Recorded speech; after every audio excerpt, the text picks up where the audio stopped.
Jai Shri Krishna Sri Guru Guru Sham Hari Ju Ki Jai. Jai Srila Gurudev, Jai Srila Guru Maharaj Ki Jai. Jai Sri Harinam Sankirtan Ki Jai. Nitai Gaura Premanandi Hari Hari. Welcome everyone to our Sunday afternoon talk. This is today, yes, the 11th, no, here. Yes, today is the 11th of April, Sunday the 11th of April. And from tomorrow, the 12th of April, the government are relaxing the lockdown rules somewhat. So from tomorrow, we are again open to the public for private prayer and worship, and also for congregational worship on festival days. So everyone can come as much as is practical and possible. We do have to still try and follow the government guidelines of distancing and so on. So there may be occasions, if the temple's too full, that we would have to refuse people to come in. But as much as possible, everyone will be welcome to attend our programs beginning from tomorrow, the 12th of April. So, and we're all very happy about that. So for today, we are going to, I want to discuss from Chaitanya Charitamrita, the Madhya Leela of Chaitanya Charitamrita, chapter 22,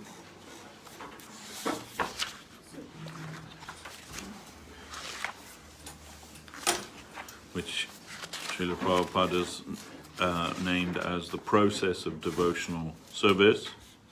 But particularly I wanted to concentrate on one verse. In fact, I say one verse, it's actually three verses. Verse 78, 79 and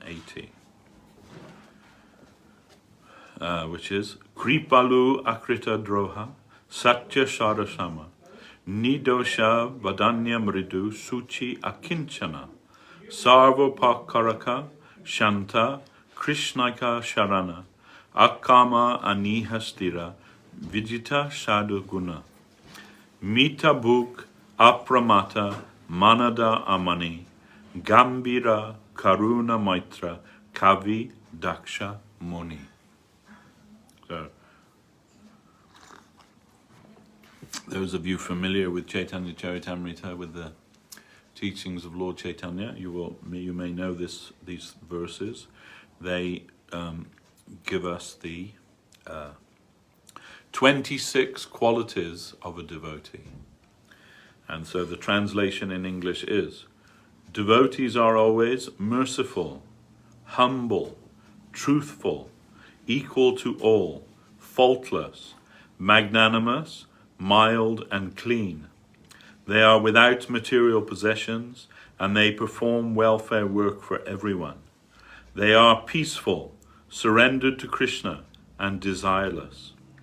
They are indifferent to material acquisitions and are fixed in devotional service.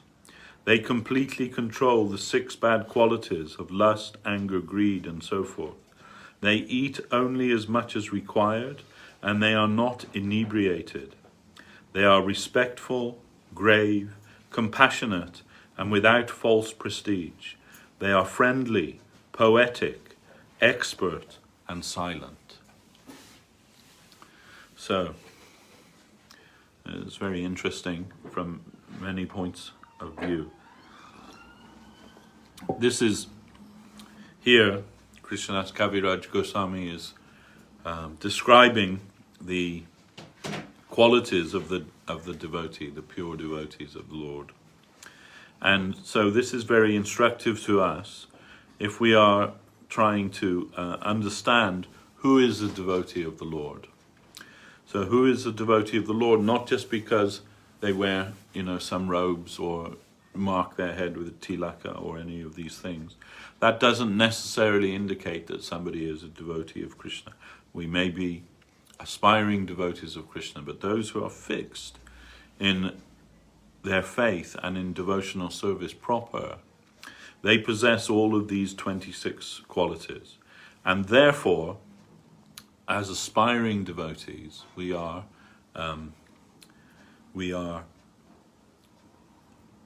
trying to cultivate those qualities in ourselves also. So, the first quality is kripalu. Kripalu means merciful or kind to others. And that Srila Krishnadas Kaviraj Goswami elsewhere, he has explained that real kindness to others, or jiva doya, is also known as jiva doya, the kindness to all living beings, is first of all that the devotee will not commit any violence to any other living being.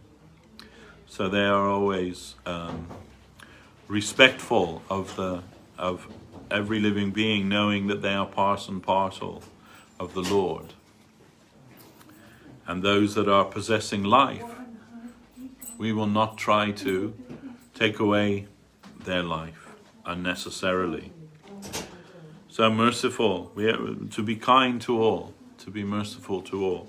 It is necessary to practice that. That is, to practice non-violence and compassion to all living beings.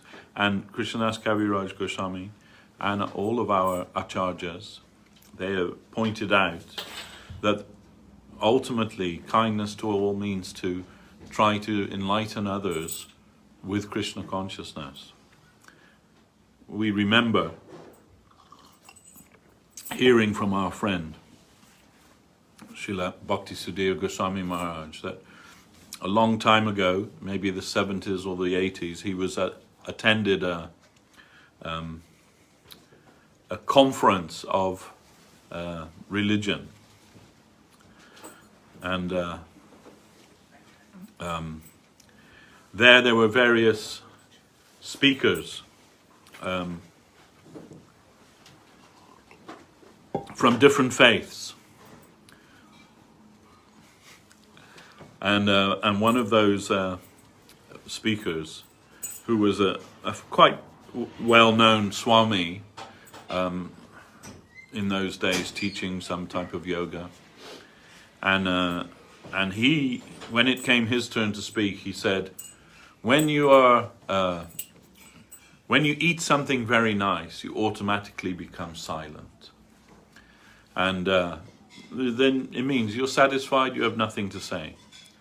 Then when Goswami Maharaj, when it was his turn to speak, he said, I don't like to disagree with my learned friend over here, but I must disagree with that assessment, because my experience is, and probably all of your experiences, when you taste something very nice, when you eat something very nice, then immediately you want to share that with others. Oh, this is so nice, please try this. If you have any friend with you or anyone you care for, if you take something very nice, oh, you must try this, it's so good. So this is what it means actually to be merciful to others. Is not, we say that, preaching, but we are not so much interested in preaching as much as that is, proselytizing, but rather sharing with others what has been helpful to us in our life. We wish to try to share that with others so that they also may be helped in life. So, so that is akrita doha is the next, akrita droha, which means, actually it means to be humble. But Srila Prabhupada, he's in many places, when he translates that, he says, not arguing with others. He does not argue with others. So, then the humility means that we don't wish to assert ourselves over others. And sometimes it may be a necessity in a particular role to point out the truth to others, but that will be in a particular circumstance. But generally, we try to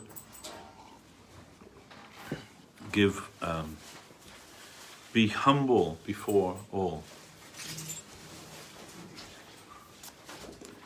So akrita droha, or it's also translated here as not to be defiant.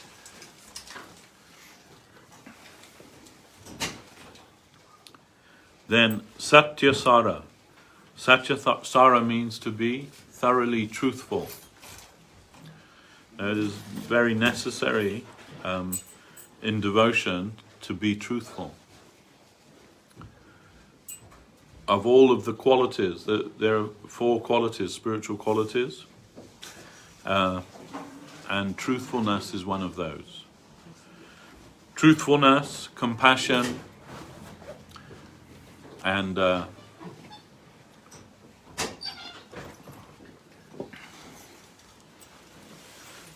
all of the 4 qualities, truthfulness, austerity, compassion, and cleanliness, those are considered the 4 qualities in this Kali Yuga. But all of those qualities have been eroded away, except for the quality of truth. And there we'll find Dharma is still there in truthfulness. The vow of truthfulness. In the time of Mahatma Gandhi, he was known as a person who was satyasara, or always truthful. In fact, they say that Mahatma Gandhi never told a lie in his entire life. And remarking on that, Martin Luther King Jr., the great advocate of civil rights from America, he said, "Future generations will not believe that such a person existed." And really, it's true. It's actually true. And we see that, in our own Guru Maharaj, Srila Bhakti Rakak Sridhar Dev Goswami Maharaj, he also never told a lie in his entire life. And most people cannot believe that. Just that, they cannot believe it. So, Martin Luther King said, future generations will not believe that such a person existed. But that was the fact. Guru Maharaj always truthful, completely truthful. In fact, he said, it was my, as a young man, it was my vow to tell the truth no matter what the consequence. And he said, then I read in the scripture that it says, you should only tell the truth that is pleasing to be heard. So you shouldn't tell truth if it hurts others. And Guru Maharaj said, I had a lot of difficulty accommodating that. I'm thinking, no, you should always tell the truth no matter what the consequence. But the scripture says otherwise. The truth should be told, but in a pleasing way. Anyhow, we hear that Yudhisthira Maharaj, the oldest of the Pandavas, that he was also known as Dharmaraj, or he was the embodiment of truthfulness. And during the battle of Kurukshetra, it was necessary for them to kill Dronacharya. Dronacharya was the, you can say, martial arts guru of both the Pandavas and the Kauravas. But because of his political status, he had to fight against the Pandavas. But because he was their guru, he taught them everything they know in the military arts, that they couldn't defeat him in battle. So that they thought, how can we defeat him? And Krsna said, only if he becomes demoralized, then he'll give up the will to fight. So what we have to convince him that his son has been killed in battle. His son's name was Ashwatthama. So they said, but because everyone knows that Yudhisthira has never told a lie in his life, that he must be the person that says that Ashwatthama has been killed. So then Yudhisthira Maharaj, he agreed, but reluctantly agreed, because he didn't want to tell something that wasn't true. So what had happened in the meantime was that during the battle, they had battle elephants that were part of the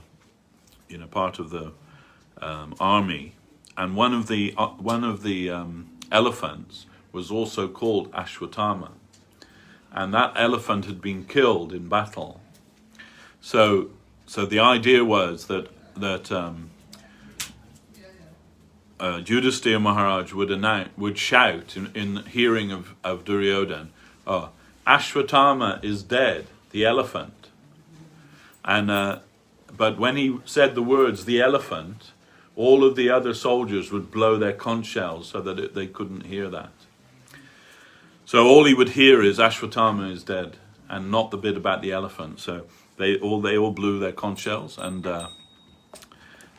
when Dronacharya heard, he immediately assumed that they were talking about his son, and he became so despondent that he lost the will to live, and the Pandavas were able to defeat him. But it's told in Mahabharata that Yudhisthira Maharaj, because of his vow of truthfulness, that the chariot that he rode never touched the ground. It always floated a few inches above the ground. So, but when he told that lie, you can say, or that deception, at that time, his chariot touched the ground. So usually the commentators on Mahabharata, they say that the reason it touched the ground was because he lied. But the Vaishnava acharyas, they don't agree with that. They say the reason that Yudhisthira Maharaj's chariot touched the ground was because he hesitated to carry out the order of Krishna. And that was the reason, because actually Krishna is truth. And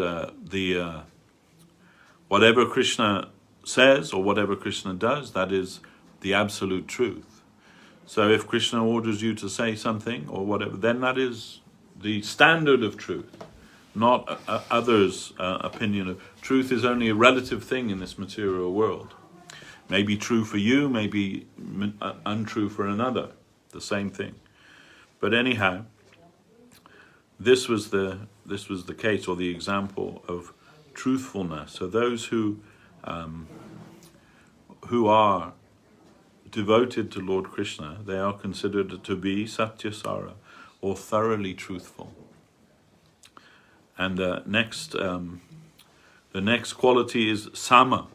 Sama means equal to everybody.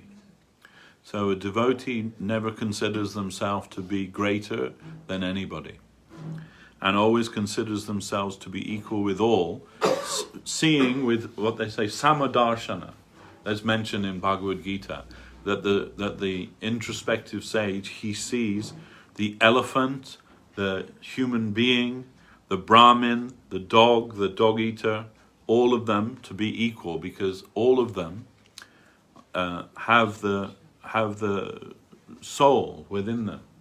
So all of them are part and parcel of the Supreme Lord, and therefore equally deserving of respect, or samadarshana, to see with equal vision. And nidosha. Nidosha means faultless. This is a debate. Again in Bhagavad Gita, this verse, api chet sudaracharo bhajate mam ananyabhak, that this verse from Bhagavad Gita has been discussed by the Mahajans. That what is the meaning of this? That when Krishna says to Arjuna, even if my devotee does something which is considered to be sinful, you should consider that he is a sadhu, because he is properly situated. In other words, because of his devotion to me, he is properly situated.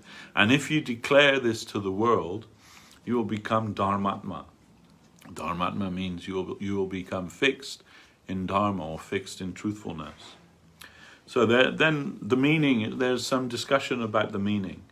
And the Mahajans, the great authorities on devotion, they could not come to a satisfactory conclusion about the meaning of this. And so they approached Bhaktivinoda Thakur and asked him to explain the verse to them. And Bhaktivinoda Thakur said, it means, generally the verse means, the verse is interpreted as that even if my devotee does something abominable in the eyes of the world, if he is truly my devotee, if he is rightly situated on the path of devotion, very soon he will become dharmatma, or he will become fixed in devotion. So therefore you should consider him to be a sadhu, or a God-centered person. But previous verses seem to make this meaning to be redundant. So they could not come to a conclusion, so they asked Bhaktivinoda Thakur. And Bhaktivinoda Thakur's expression was that even if the devotee, if you see a devotee does something which is considered to be wrong in the light of, worldly morality, you shouldn't think badly of them if they are actually a devotee of Krishna. And Krishna says to Arjuna, declare it boldly, my devotee will never perish. And he says, Bhaktivinoda Thakur says, the meaning is, if you, Arjuna, explain this, if you boldly believe this and declare this to the world, not that he will become dharmatma, you will become dharmatma, you will become fixed in the truth of devotion, Arjuna. The person who proclaims that, because this is a particular quality of the devotee of the Lord, is nidosha, faultless. So we are not to try to see the fault in others. In a general sense, we should not look to the faults of others anyhow, but particularly the devotees of the Lord, we should not try to find fault with them. It's like the example has been given that you may find fault with somebody for being dirty, but they are heading to the shower. Then how can you say they are dirty? Because in a few minutes they will become clean. So those who have some remnant of the exploitative nature of this world, once they take shelter in the devotional service of Lord Krishna, then automatically they must become clean. They must become free of those faults. And Guru Maharaj said that fault finding is a very peculiar disease for us, the conditioned souls. We like to see the faults of others. In fact, there's, lots of magazines out there where that's all they do, is they look at the faults of other people. They like to build up somebody to make them a big celebrity, put them on a big pedestal, and then find some dirt on them to expose them to the world. And everybody eats that up with relish. Oh yeah, I love that. Glad to hear that they did this or they did that. And it is really, it's a type of what we call prajalpa, or nonsensical, non-productive talk. And Srila Guru Maharaj said we should not be drain inspectors. So if you're looking down the drain, if you're always looking in the drain, Guru Maharaj's example, he says, here is a filthy drain, and here is a nice garden with beautiful flowers. But instead of enjoying the beautiful flowers in the garden, you're concentrating on the filthy drain. And we know if you put your head down the drain, you yourself are going to come up covered in something nasty. So Guru Maharaj said, when the faults you see in others, you can be sure that those faults will come to you. So we say, in the Bible, there is a nice passage in there which says, the mouth speaks what the heart is full of. So we can understand what type of person somebody is by what they speak about. If they only spend their time looking at the defects and faults in others, because it kind of makes us feel better about ourselves. Cut off somebody else's head makes you look taller. But it's actually a suicidal tendency within us. So we should try to avoid that fault-finding tendency. And next it says Vadanya, which means magnanimous. Everyone knows this verse of Rupa Goswami. Namo Mahavadanyaya Krishna Prema Pradayate Krishnaya Krishna Chaitanya Namne Gaura Tishe Namaha. That you are Mahavadanyaya. Vadanyaya means merciful, and Mahavadanyaya means the most merciful. Lord Chaitanya, he is the most merciful advent of the Lord. So, devotees similarly are very magnanimous. Magnanimous means generous to others. They should be generous with their time, generous with their resources, and generous with their hearts. So we should try to be magnanimous to others. That means not to. It follows after this idea of faultlessness. So if we don't see the faults in others, then it's very easy for us to be magnanimous to others, and not to think of whether a person is deserving or not of that, because that is Lord Chaitanya's whole ethos, is not to consider whether somebody is deserving or not deserving, not to consider whether somebody is qualified or disqualified, but rather, if you have something of value that you can share with others, you should share that. And in this case, it means the devotional sentiment. So as we were saying before, as Krishnadas Kaviraj Goswami has used this expression, Jiva Doya, which means to be kind to all living beings. And he is told that real kindness means to share Krishna consciousness with others. So actually, personally, I'm not a big fan of this word preaching. The very idea of preaching conjures up this image of the crazy man on the street with his Bible saying, "You're gonna burn in hell, if you don't." This idea, that's what, when you think of preaching, and it has all of that kind of Catholic guilt kind of. Socially structured. Yeah, so I don't find it particularly helpful expression. Yeah. So rather than preaching, we can say sharing with others, as we heard before, that when something has benefited you in your own life, if you have somebody that you care about, then naturally you'll want to share that with them. You should try this. This has been very helpful in my own life. I would like you also to benefit from that. This is what it means, magnanimous. And the next is mridu. Mridu means mild. So not to be arrogant in our approach to others. We should be mild. We should be gentle, in other words. We should be gentle. So Saraswat Thakur, he said, this material world is no fit place for a gentleman. So we use this expression, gentleman, but it equally applies to ladies too. But we should be gentlemen in the real sense of the word, that we should be gentle with others. We may be very strict with ourselves, but we should be very gentle with others. When we, in our dealings with others, we should try to deal in a gentle way. And then suchi. Suchi means clean. Clean, not just physically clean.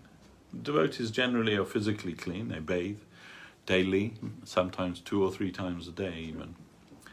And depending where you are in the world, of course. In India, generally you want to bathe all the time. one thing is because at certain times of the year it's so hot that you're just running with... And then pointless. Yeah, running with sweat. Consider the bath again, because sitting by the fan, not even drying. Yeah. So you go into the shower and as soon as you step out of the shower again you're sweating like anything. So, but anyway, it doesn't just mean Suchi doesn't just mean clean physically. That's also there, but it means clean in our habits and clean in our thought. Thought is the most difficult thing to be clean in, because thought it's like a river, it always flows, one thought to another, and by the very nature of this material world, generally our thoughts always go downwards. They always go down rather than going up. We have to make a physical, not a physical, but like a real effort to elevate our thought, rather than just seeing what's in the gutter always.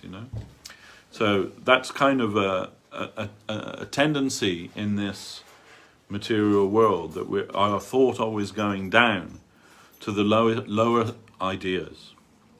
But Srila Sridhar Maharaj, he said that you should judge a man by his ideal. So even though we may be fallen, and no doubt we are all fallen, that if our ideal is high, then we should consider that person is a higher type of person, if they have a higher ideal. And we may not be able to live up to our ideal, but we should not compromise our ideal at any time. We should always try to keep that above our head and move on. Guru Maharaj used to like this poem of Longfellow. It says, trust no future, however pleasant. Let the dead past bury its dead. Act in the living present, with heart within and God overhead. This is a very nice idea. Heart within and God overhead. So this is the way that our thought will always be clean, a clean thought. We should try not to allow ourselves to degrade our thought. Krishna tells Arjuna in the Gita, for one who is uncontrolled, the mind is their greatest enemy. But for those that are controlled, self-controlled, then the mind is their best friend. So we are to try to control our mind and not be the victims of our mind. The mind is always suggesting, try this, try that, don't do this, don't do that. Always, that's its job, the mind. But you can actually stand back yourself and see the workings of your own mind, how it's leading you this way or that, as if it were a separate entity almost. So, but you can control your mind. You can learn to control your mind with time and with proper meditation and application of the intelligence, God-given intelligence. With our intelligence, we can control our mind and not be the victim of our mind. So then our thought will become clean. So that's, the first, you can say, step towards spiritual advancement is to try to make our mind a clean mind, not to meditate on the lower things, but try to always aim upwards. It takes some effort to do that, at least initially, for us to do that. But that is... that means to try to exist in the plane of goodness, the mode of goodness. If we can try to aim for that and elevate our thought, and how to do that? By association. Everything depends on our association. In fact, Srila Sridhar Maharaj told us 99.9% of your spiritual advancement will be dependent on your association. So that means who you associate with and how you associate with them. And also what you associate with. So association is something that we do consciously. We decide who we will mix with, and not only who we will mix with, but what ideas we will mix with, because that's also a type of association, a thought process. Somebody else's ideas, somebody else's thoughts. We want to latch onto that, and you can say subscribe to that thought process, and that's okay if what you are subscribing to is spiritual thought. So we should try to elevate our thought from the mundane to the spiritual. That will require some effort upon our part. So the next quality mentioned here, akinchana. Akinchana means without material possessions. So it doesn't mean that you have to, leave everything and go and live in a cave or something like that, but it means that whatever you have, you try to utilize that in the service of the Lord. So it means whatever comes to you by your karma, that's coming to you anyway. But whatever comes to you, you should not try to enjoy that or reject that, but rather utilize that in the service of your Lord. This is the difference between materialism and spiritual practice. That the materialist is always relating with everything. How can I exploit this thing or this person? If I enter into a relationship with this person or this object that's come before me, how will it benefit me? And if it doesn't benefit me, then I reject it. If there's some potential for it to benefit me, then I'll accept it. When I was younger, you have that idea of your father sitting you on his knee and giving you some advice for life, Well, my father's advice to me was, son, don't do anything for anyone unless there's something in it for you. That was his advice. Now, this is the materialist's thought. If there's nothing in it for me, why should I do anything? But rather we should try to be a little bit more selfless than that. And not just selfless, but how we can utilize that thing in Krishna's service. So rather than seeing everything in this world as something to exploit or something to renounce, we should try to see everything in relation with Krishna, in relation with the center, and how we can utilize that in the service of the Lord. So that then is the devotional ideal. That nothing in this world is actually my property. But what has come to my hand by my karma, then I can try to utilize that in the service of my Lord. In a detached way. Because it will come and it will go. Everything in this material world, coming and going. We don't have any real control over that. And even if we try to hold on to something, sooner or later, death will take all of that away from us. So Srila Prabhupada, he used to use this example of a check, that you may write 1,000 zeros on a check, but if you take that, or 1,000,000 zeros, or as many as you can fit on the check, and you can take that to the bank, and what will they give you? 0. Because it's just zeros. So 0 plus 0 is 0. 0 minus 0, 0. 0 times 0, 0. 0 divided by 0, 0. But Prabhupada used to say, but all you need to do is put 1 in front of those zeros, then it becomes immeasurably valuable.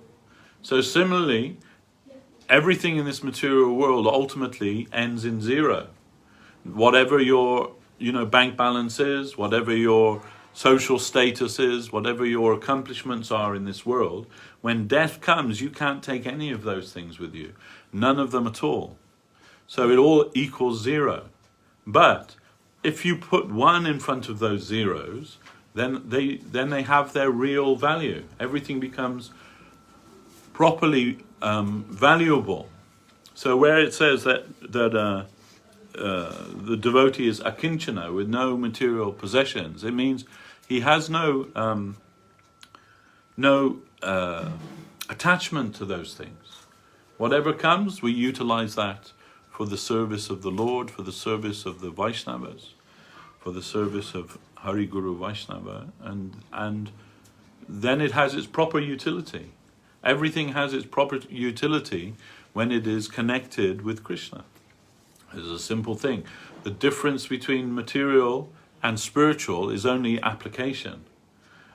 How we apply something in its application depends on its whether it is spiritual or material. It's not that everything spiritual is some kind of ethereal, non-material thing that we can't touch or see or taste or smell. No, it's all about utility. So the Goswamis of Vrindavan, they use this term Jukta Vairagya. So Jukta Vairagya means a proper utilization of everything in its own way, how it can be utilized in Krishna's service. I remember in the 1970s or 80s, in ISKCON they produced this record of Srila Prabhupada. It's called Krishna Meditation. Big album, when albums were made of vinyl. And it had a fold-out, open out in there, and there's a picture of Prabhupada with a microphone and maybe playing the mridanga or something. And then there's a little caption there saying, like, everything belongs to God. And like from Prabhupada, it's saying, and everything can be used in Krishna's service. And something, I don't remember the exact thing, but it says there, even the atom bomb, that can be used in Krishna's service. And I remember when I read that thinking like, wow, how would you use that? Fortunately, we'll never have to think about that in reality. It'll never come to us to think, oh, how can I use the atom bomb in Krishna's service? And maybe it's a little bit of a silly thing to have printed there. But actually, the truth is still that everything can be used in Krishna's service. If you have, as Srila Guru Maharaj say, you have to cut your coat according to your cloth. So if you have, in other words, according to your capacity, you can utilize everything in the service of the Lord. You okay there? Yeah, I've just got a bad back. Oh, okay, I know all about that. So that's what it means that they are without material possessions. Doesn't mean that they've sold their house and given their bank account and everything to the temple and now living on the street. But rather they use everything, try to spiritualize everything by its utility. And Sarva Pakaraka. Sarva Uparakarka means they work for the welfare of everyone. So it says in the scripture, it is told that a devotee has no suffering except to see the suffering of others. They feel the suffering of others acutely, as if it were their own suffering. And knowing what is the cure for all suffering, which is actually, there's a book, a self-help book, out. It's been out for years and years and years, written by, this sort of medium spiritualist person called Louise Hay. You may have heard of her or maybe not, but she wrote a book, and the title, I haven't read the book, but the title of the book is All Sickness is Homesickness. And that title kind of caught my eye, and it's actually true that all sickness, all suffering that we experience is because of homesickness. Guru Maharaj saying that we are not members of this world. This is not our home, and this is our mistake. Our mistake is to try and make a home in a place that is impermanent. So we are living in the impermanent situation, but we're trying to make some permanent arrangement here. It's a kind of madness. Srila Guru Maharaj said it is one of the manias of this world, is home building. And they say that, so we're only visitors here for some time. But just like if you're traveling abroad somewhere, and you may have to spend some time in a hotel, for your food and your shelter and everything. You rent a room in the hotel, but nobody in their right mind would then start decorating that hotel room, putting up their favorite pictures and repainting. Probably the management of the hotel would have something to say about that, and you probably get carted away by men in white coats after a while, because that would be an insane thing to do. But we are doing that here. We are trying to make some permanent arrangement for ourselves in a place that is impermanent. And Srila Saraswati Thakur, he said that living in this material world is camp life. He said camp life. He didn't mean it was like Udaki, that kind of camp life, but like living on a camp. So you pitch your tent and you stay in the tent for some time, and then you move on to another place. So this is this is the reality of life in this material world. Nothing has any permanence here. So we shouldn't try to make some permanent arrangement. As Lord Jesus said, don't store your wealth where moth and rust will corrupt it, but rather try to store your wealth in the house of the Lord. So this is a very good advice. We should try to make some deposit in our spiritual bank account rather than this material bank account. Because once you're gone, all those assets are frozen, aren't they? So in this spiritual bank account, you can say, which is our Shraddha account, or a faith account, you can say, that always goes with us. Wherever we go, whatever our life may be in the future, Krishna says, if that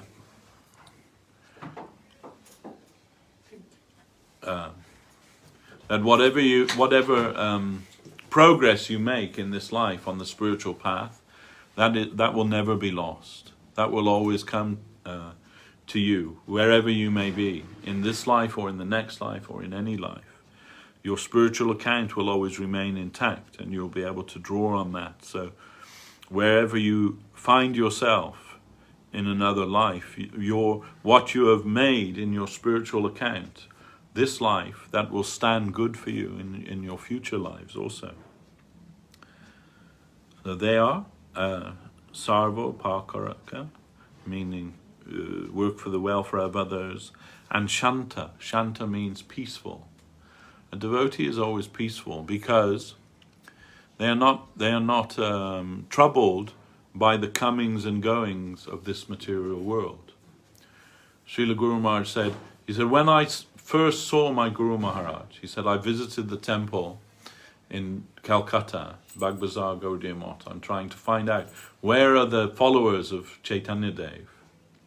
And he said, I'm coming home from the office. And that time he was working as a lawyer for Mahatma Gandhi's Home Rule movement, in the office in Calcutta. And he said, Gandhi had said, if you give me 2 years of your life, then I'll give you Swaraj, I'll give you independence, from the British. So Guru Maharaj said, okay, I can give 2 years of my life. And because he was by profession a lawyer, then he was working as a lawyer for them in the office in Calcutta. But at the same time, he's searching his spiritual fortune, and he's come in connection. He told us, first of all, I came in connection with Chaitanya Dev through a book by Shishu Kumar Ghosh. And that book is called Ami Nimai Charita, and is also the same book was published by the same author in English, and that book is called Lord Gauranga. And that book is actually still available from the Bharatiya Vidya Bhavan. And Guru Maharaj said, you can go through that book, he told us. But Guru Maharaj said, when I read that book, he said, about Lord Chaitanya, he said, there are some, like historical and philosophical failings in the book, if you like. He said, but when I read that book, the spirit of it was so beautiful, he said, that I devoured it like nectar. And after reading that book, then I have to find where are the devotees, the followers of Chaitanya. He said, so I'm coming home from the office, and I saw on a lamppost a poster which said, month-long festival of Hari Smaranam at Bag Bazaar Gaudiya Mott. And Guru Maharaj said, oh, Gaudiya Mott, they must be the followers of Chaitanya Day. So then Guru Maharaj started to visit there. And he said, the first time when I got there was in the afternoon, after lunch, and the whole temple was like empty. Just a man on the door, like looking after the door. And he said he was asleep also. Then he said, I asked him, where is everyone? And he said, oh, they've gone on Nagar Sankirtan. That means they've gone with the chanting party in the streets of Calcutta. He said, they'll return within the hour, they'll return. So Guru Maharaj waited with the doorman, the man on the gate. And he said, and then, then he started to hear the sound of the mridanga and kartals as the party approached. And then they came into view, and he said, and at the front was Bhaktisiddhanta Saraswati Thakur with his danda in hand and walking like this. And Guru Maharaj said, immediately that I saw him, I realized this is somebody who doesn't care for anything in this material world. He didn't mean by that he was, he didn't have any compassion for anyone, or but he meant that nothing in this material world had any hold over him, any attraction to him, any appeal to him. And so this is the nature of the devotee. They are shanta, and you cannot be shanta, peaceful, if you are not self-controlled. In Gita, Krishna explains this to Arjuna. If you are not in control of yourself, there is no question of there ever being any peace. You must be a master of your own self. Then you will be able to experience peace. So, Shanta, then Krishna Eka Sharana. Krishna Eka Sharana, that means that the devotees have taken shelter at the lotus feet of Krishna. Krishna is their Lord, and Krishna is their master to whom they are surrendered. It is not, like I said, one time recently I was walking up Green Street to do some shopping, and I met one gentleman who used to come here, like every week he used to come here. And I said, oh, you're still living in the area? He said, yeah, I lived in there. I said, we haven't seen you for a long time now. And I thought you moved away or something, And he said, no, I just don't come because you just talk about the same thing all the time, Just all about Krishna, Krishna all the time, So if you're going to talk about something else, then maybe I could come again. I said, oh, I'm really sorry, but that's actually all we talk about in the temple is Krishna. So, it's not like that. We are happy to hear about Krishna. And there's no end to that also. It's not like that we have a limited vocabulary or a limited, knowledge about Krishna. Of course, our own knowledge of Krishna may be limited, but Krishna's spiritual energy and the Leela of Lord Krishna, that is eternal and ever increasing. In the time of Bhaktisiddhanta Saraswati Thakur, they used to publish a daily newspaper. It was called the Nadia Prakash. And there was a friend of Saraswati Thakur. He was the editor of the Amrita Bazar Patrika, which is a Bengali newspaper that was published in Calcutta. And he came to stay in the temple for a little while, and he said to Saraswati Thakur, how on earth are you able to publish a daily newspaper about Krishna consciousness, like every single day? You're publishing, and it's always something different. It's not the same thing every day. And Saraswati Thakur said, how can you ask me that question? You're the editor of a newspaper, a daily newspaper. Is there any day when there's never any news?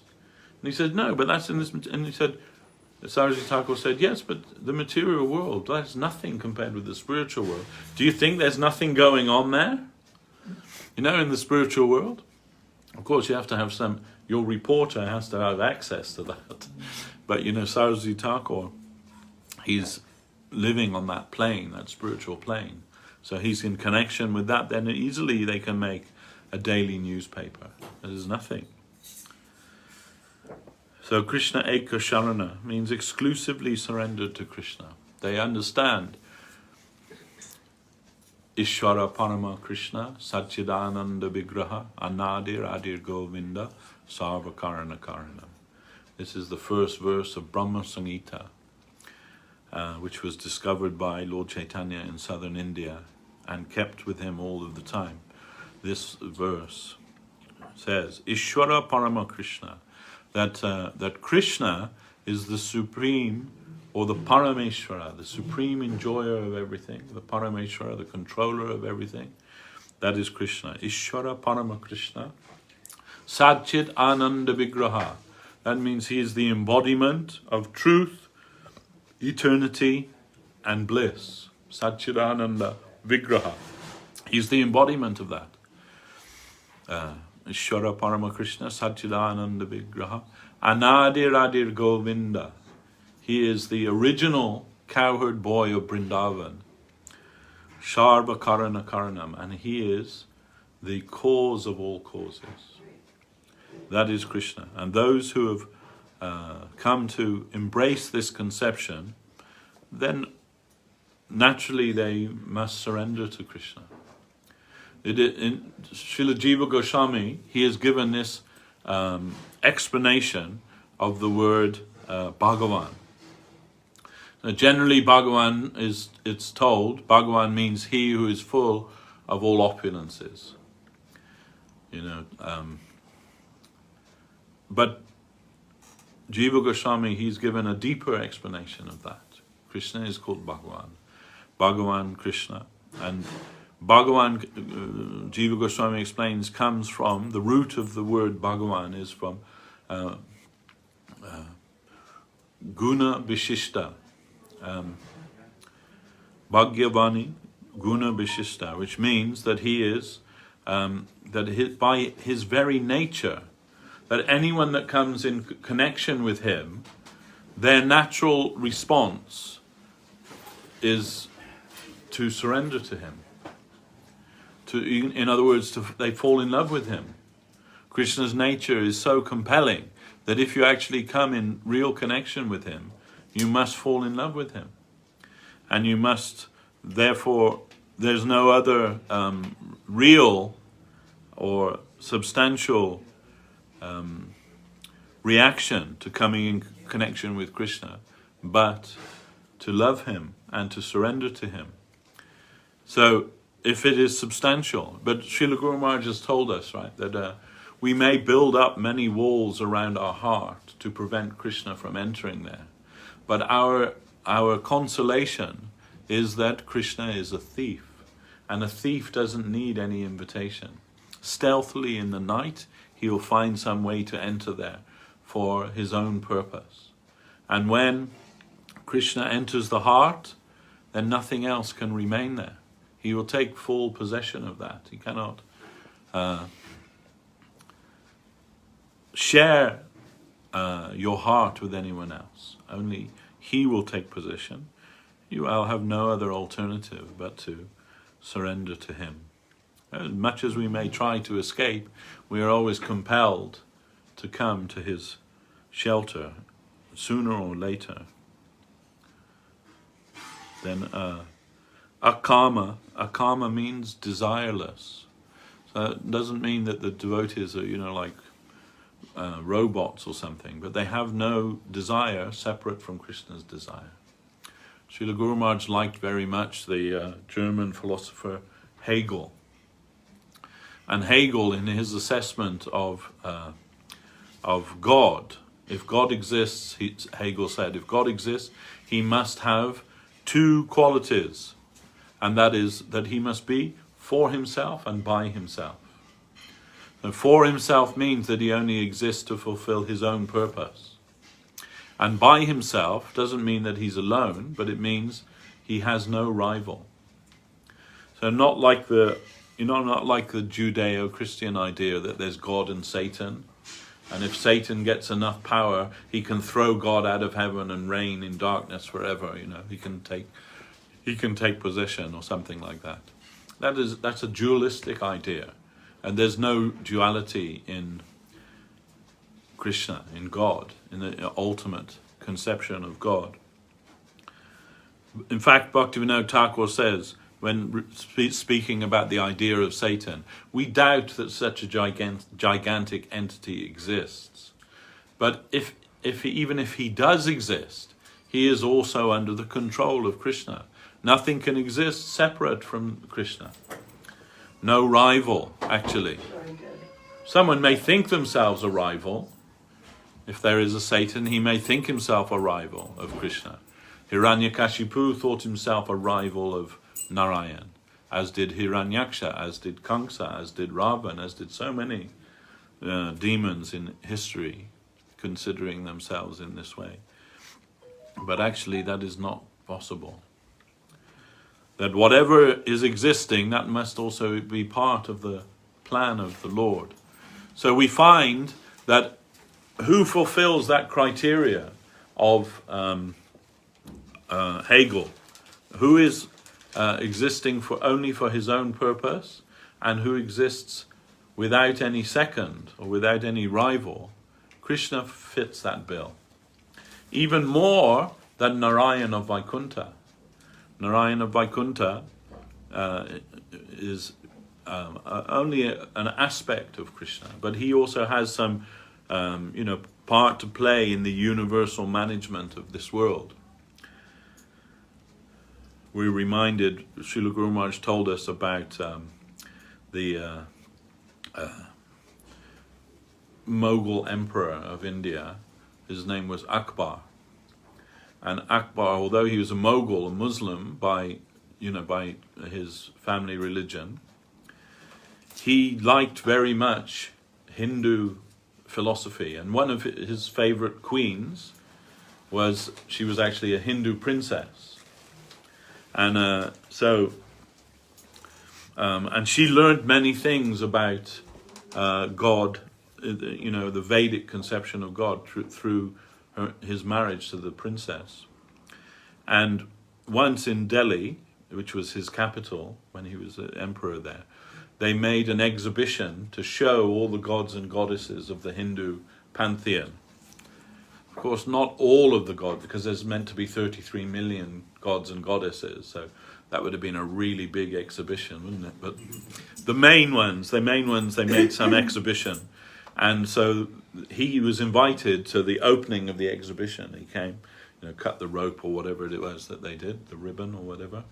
And so someone's showing him around and say, oh, so this is Surya, he's the sun god, and he, he's in charge of the sunlight and the heat from the sun. And this is Indra, he's in charge of the rain and, all of these things. Vayu, in control of the air and the wind and, so on and so forth. So he's telling like that. This is Saraswati, she's the goddess of learning and music and arts and, all of these things. Then finally they came to the Krishna exhibition. And there's some, portrait, or whether it was a painting or a diorama or something, I don't know. But, there's Krishna playing his flute, surrounded by the cows and cowherd boys and the cowherd girls there. They're sporting in Vrindavan. Then Akbar said, and who is this? Oh, this is Krishna. And what is his, his function? Because all of the other gods and goddesses, they have some function. What is his function? Then the the man had to think for a few minutes, and then he said, "Oh, he just enjoys himself. He just exists for his own enjoyment, playing in Vrindavan with the cowherd boys and the cowherd girls." And then Akbar, who was a very intelligent man, he said, "This is the highest conception of God in your religion." And he was correct. Krishna exists for himself and by himself. So,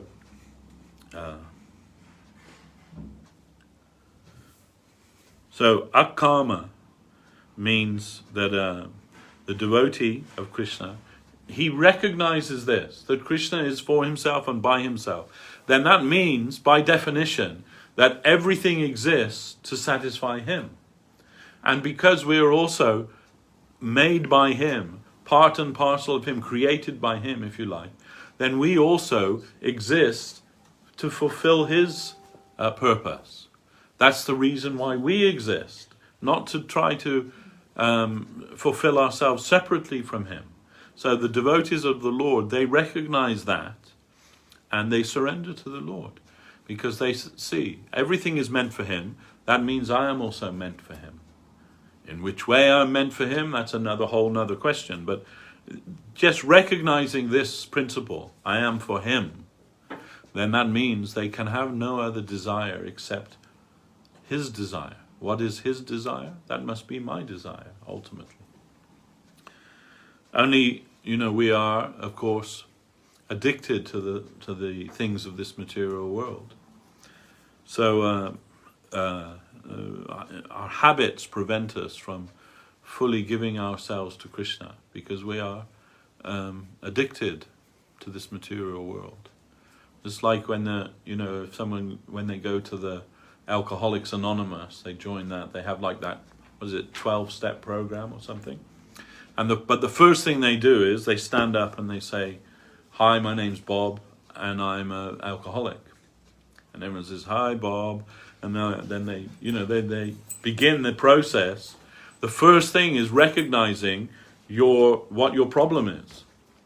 So, we could have a similar thing. Say, "Hi everyone, I'm Devashis, and I'm a material world addict. I'm addicted to everything in this material world. Hi Devashis, let's try and deal with that." So, and the devotees, they're like our sponsors, when you're in Alcoholics Anonymous, when you just realize, like, I really want to drink now. Then you ring up your sponsor, don't you? Say, "Hey, Bill, I really want to go for a drink." And he says, "Don't worry, I'm coming round." And they come round and they, give you some encouragement not to do that. So, the devotees are like that.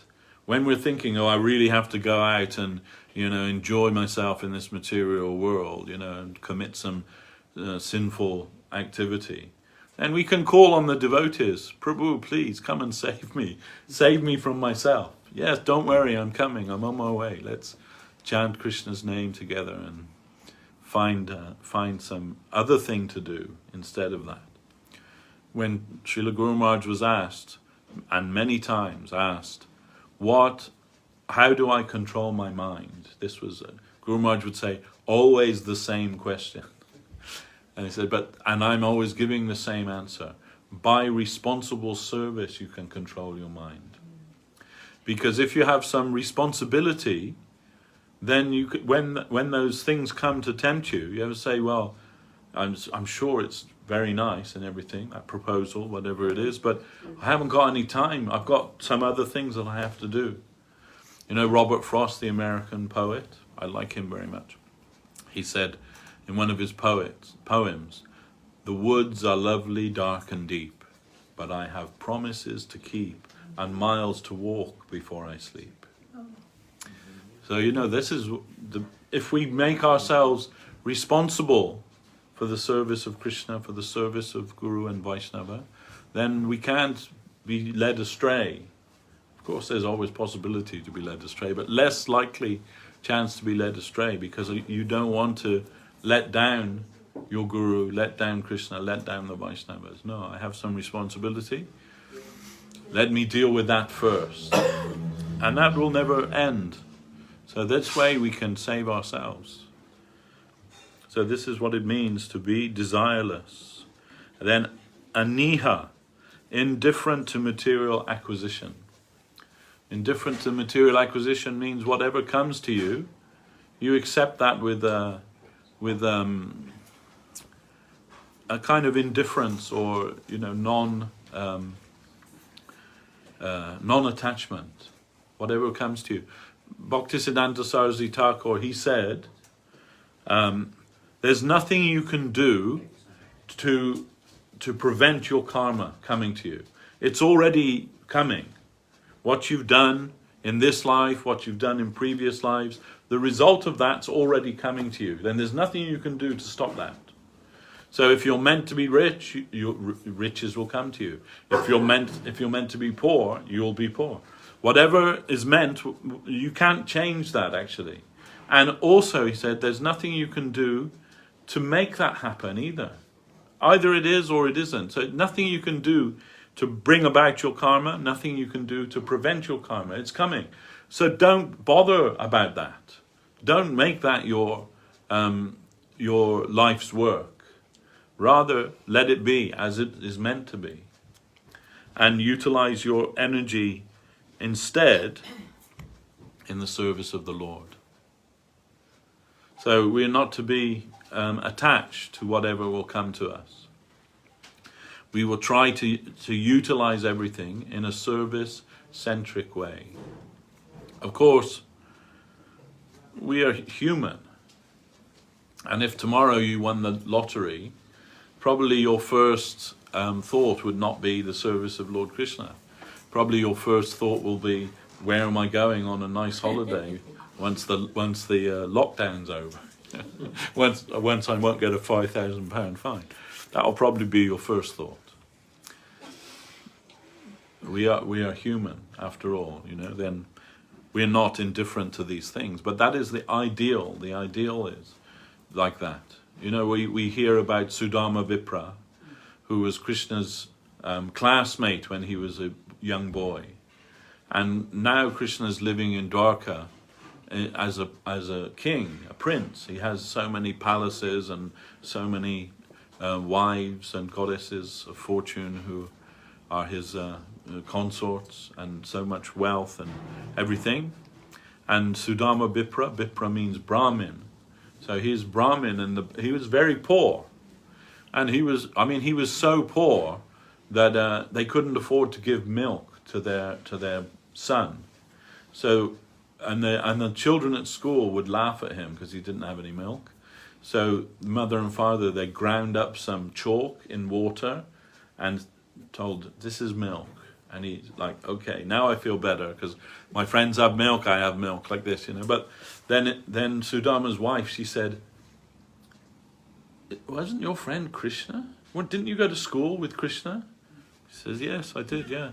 He says, well, why don't you go and ask him for some help? I'm sure he'll help you, He's renowned for, he's Dinabandhu, right? He's the friend of the poor. Then you can ask him, he'll give you something. Then Sudama, he's thinking, oh, it would be so nice to see Krishna one more time.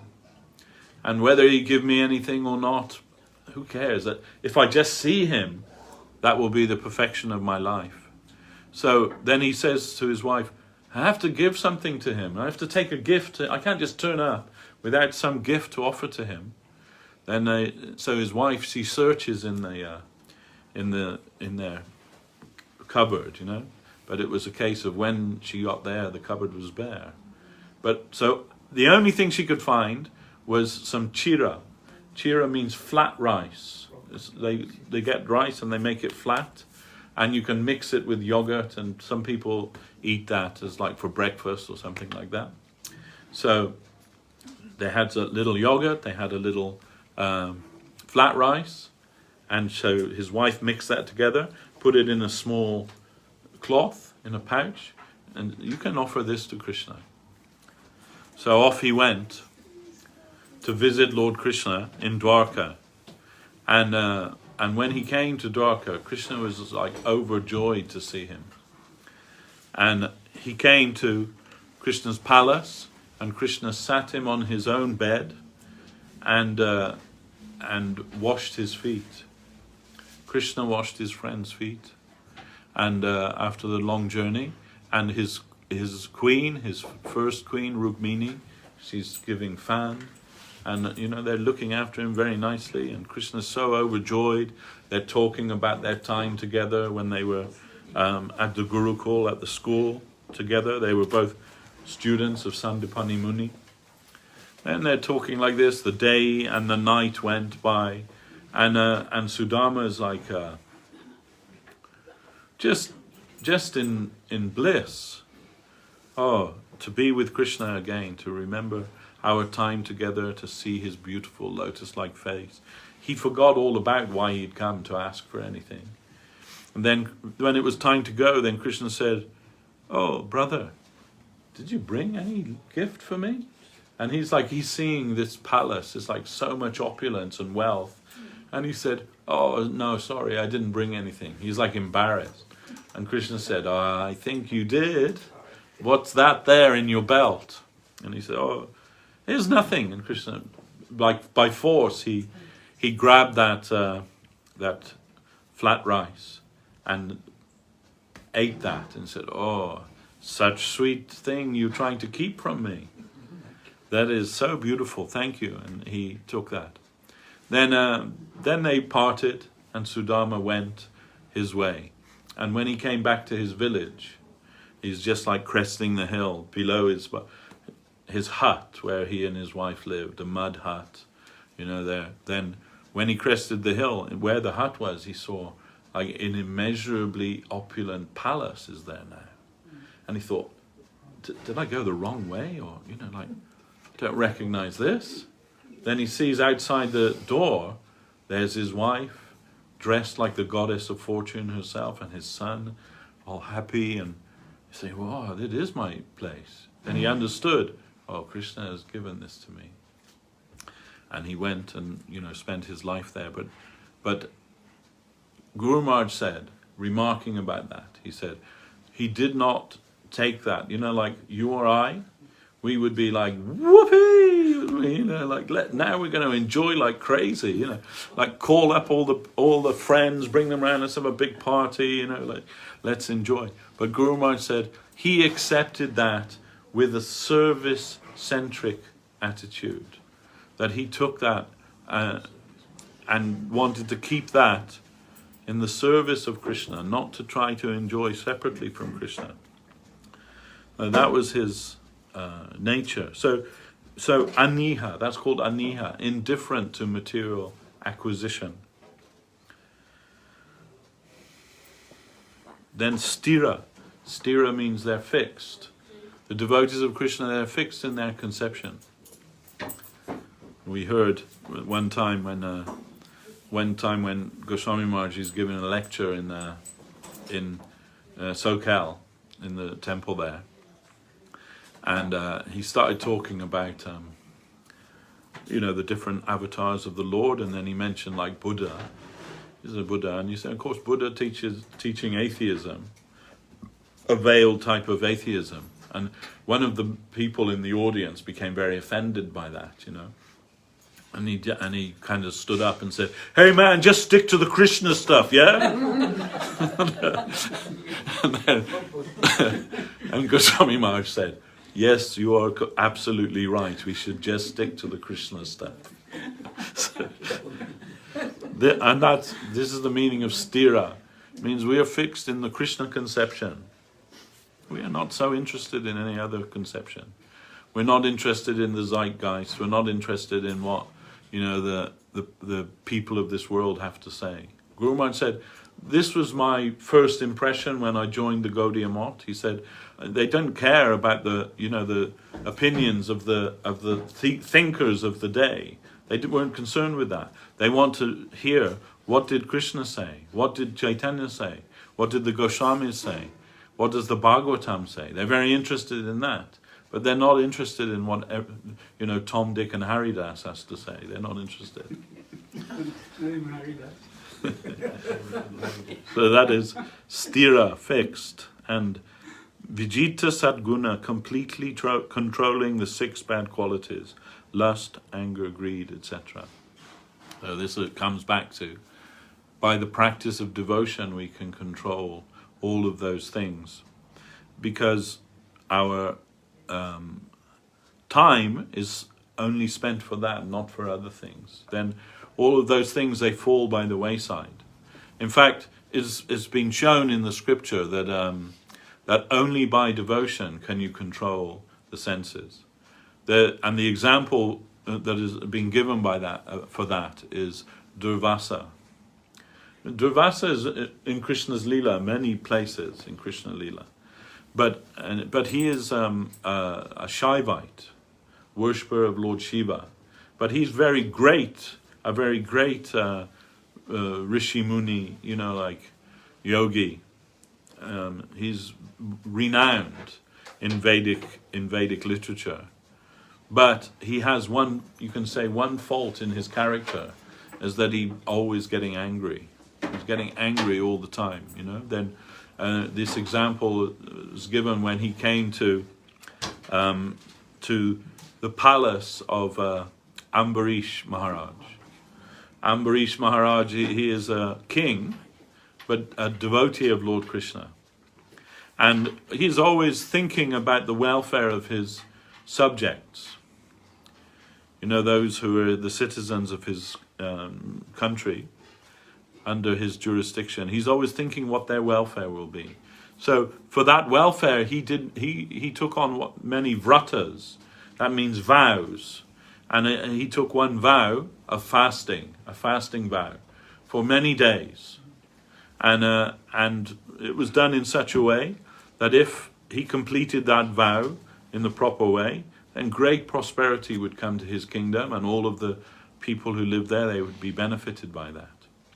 So he's fasting for so long. We don't know, remember how long, maybe 30 days, maybe 60 days, I don't know. But for a long time, he's fasting.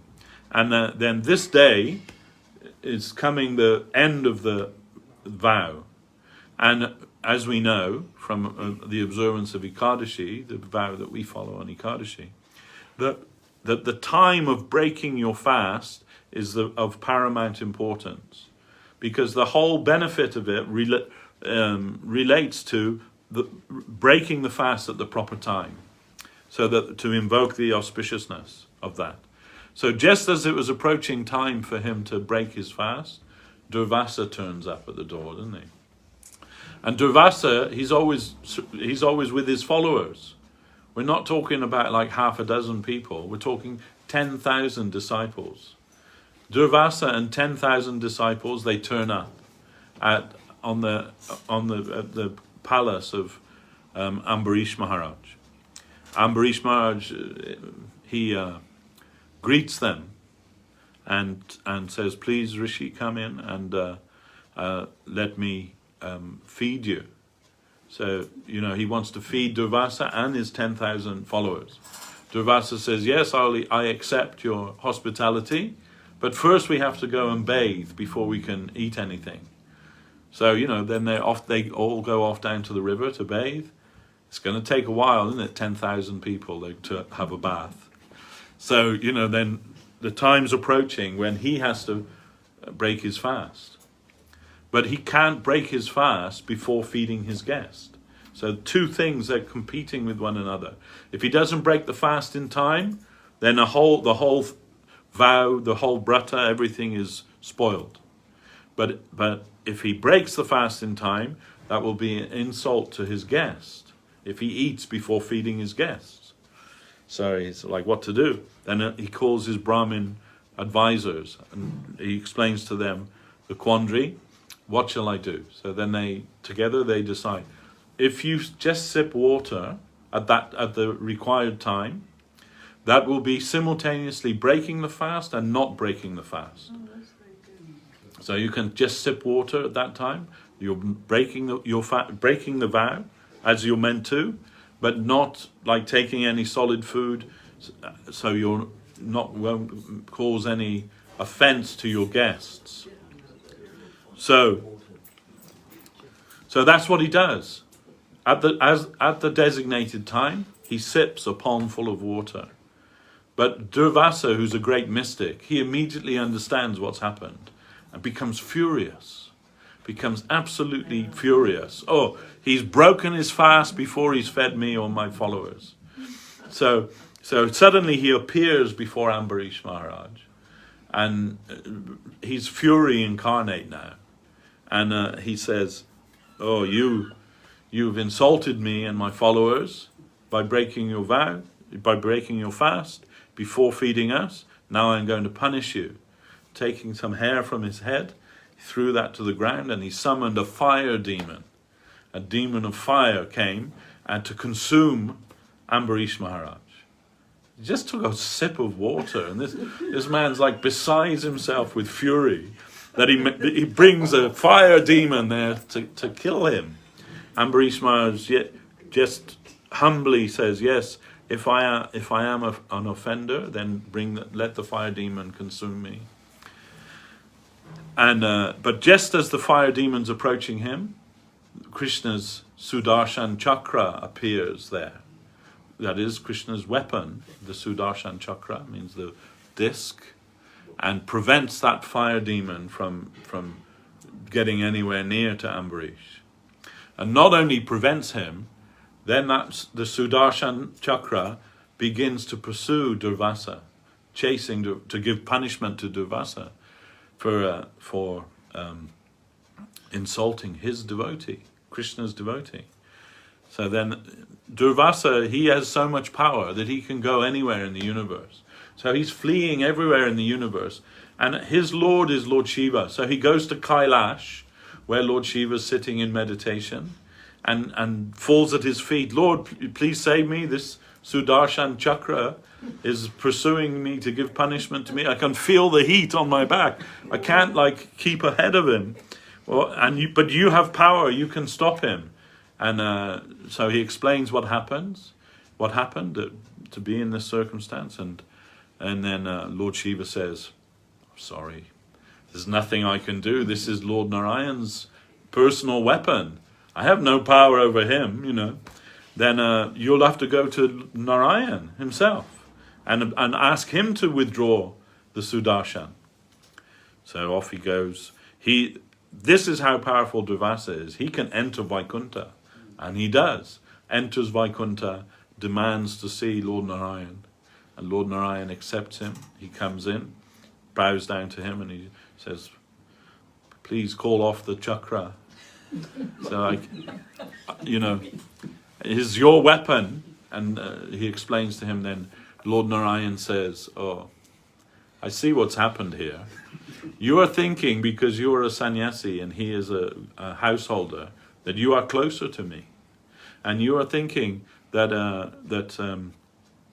because you are a mystic yogi, that you are closer to me than he is, because he's a king. You are thinking all of these things, but it is not true. He is a devotee of immaculate heart, and I cannot allow you to persecute him in any way or punish him in any way for your perceived offense. Then he said, and even if I wanted to, I could not withdraw the Sudarshan. He is acting on, instinctively he knows that my devotee is in trouble. He came to protect him.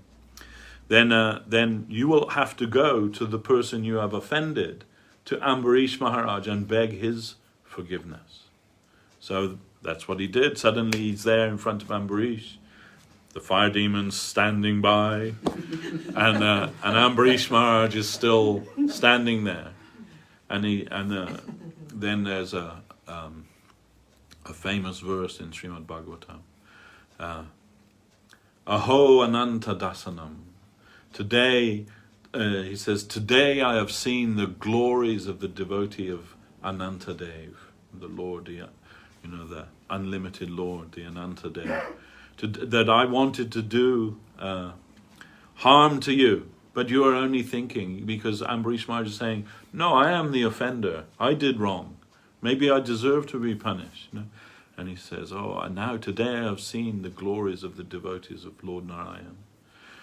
That even though I wanted to harm you, you are only thinking about my welfare. How great you are. And then the Sudarshan withdrew, and the fire demon was left, gone, disappeared. So this is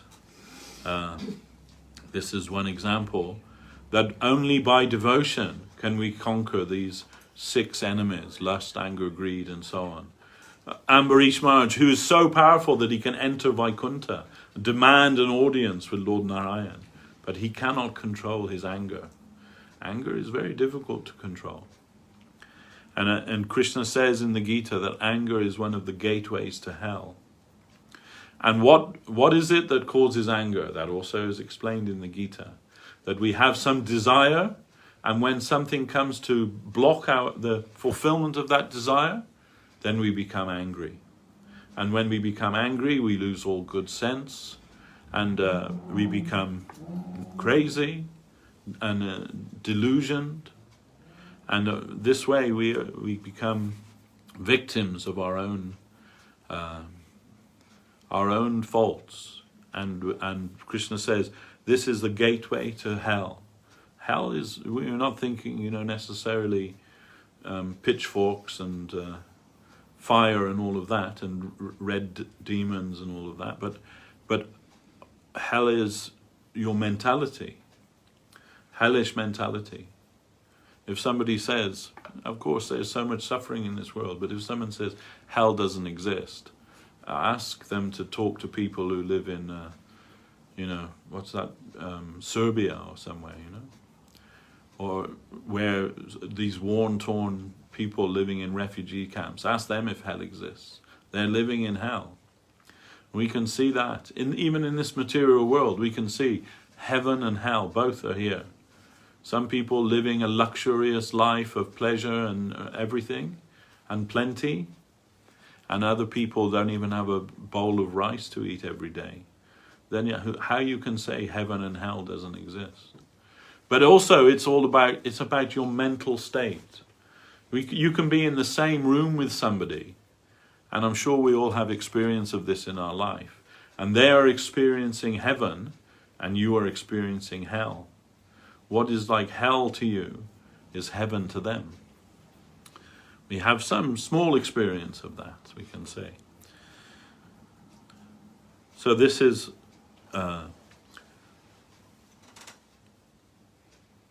Vijita Satguna, completely controlling the 6 bad qualities. So now we'll finish here for today, because the time has caught up with us, and I'm getting the look from my wife at the door saying, "Shut up now." We shall stop for today. We can continue this next week, hopefully. So until then, we'd like to thank everybody who's tuning in on the Facebook live that we're doing now, and those who may listen to this talk later on. We're very happy for that, and we hope you will all have a good weekend. Everyone will stay safe, and everyone will be happy. As Gurudev would say, chant Hare Krishna and be happy. And we'll end here for today. Jai Shri Shri Guru Gauranga Radha Sham Sundar Giridhari Ju Ki Jai. Jai Srila Bhakti Sundar Govinda Dev Goswami Maharaj Ki Jai.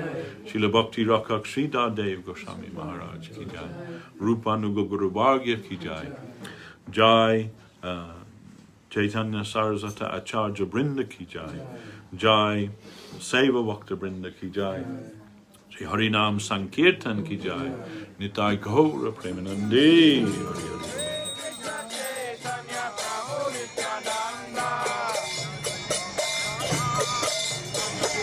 Hare Krishna.